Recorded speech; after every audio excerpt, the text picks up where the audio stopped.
আল্লাহ নবীর সাহাবী হযরত আবু বকর রাদিয়াল্লাহু তাআলা আনহু বিলালকে জিজ্ঞাসা করলেন, ও আমার ভাই বিলাল, তুমি কেন আযান দাও না, তুমি কেন নামাজ পড়তে যাও না? এমন সময় হযরত বিলালের কান্না বেড়ে গেল। মসজিদে নববীর বারান্দায় গড়াগড়ি পেরে কাঁদতেছেন।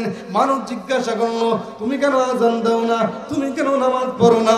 বিলাল কান্না করে করে বলেন, আমি কার জন্য আযান দেব? যেই নবীর জন্য আমি আযান দিয়েছি ওই নবী তো আজকে আমার সামনে নাই।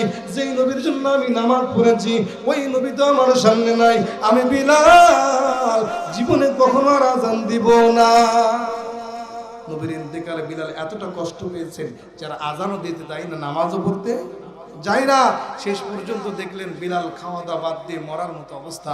এমন সময় ওমর বলেন, বিলাল এই মদিনায় তোমার আর থাকা যাবে না, এখানে যদি তুমি বেশি দিন থাকো অল্প দিনে মারা যাবে। তোমার এই শোকটা দূর করার জন্য একটু অন্য দেশে যাওয়ার দরকার। বিলাল 6 মাসের জন্য অন্য দেশে চলে গেলেন। 6 মাস পরে নবী আমার বিলালকে বলেন, ও বিলাল, আপনি কি আমাকে ভালোবাসেন? ইয়া রাসূলুল্লাহ, আপনাকে আমি এতটা ভালোবাসি যে মদিনার কোনো মাটিতে আমি পোশাক করতে ভয় পাই। সুবহানাল্লাহ। মদিনার মাটিতে বিলাল পোশাক পায়খানা করে না। জিজ্ঞাসা করা হয়, কেন? যেই মাটিতে আমার নবী শুয়ে আছে ওই মাটিতে আমি পেশাব করতে পারবো না। সুবহানাল্লাহ। নবীর মোহাব্বত ভালোবাসা আছে না নাই?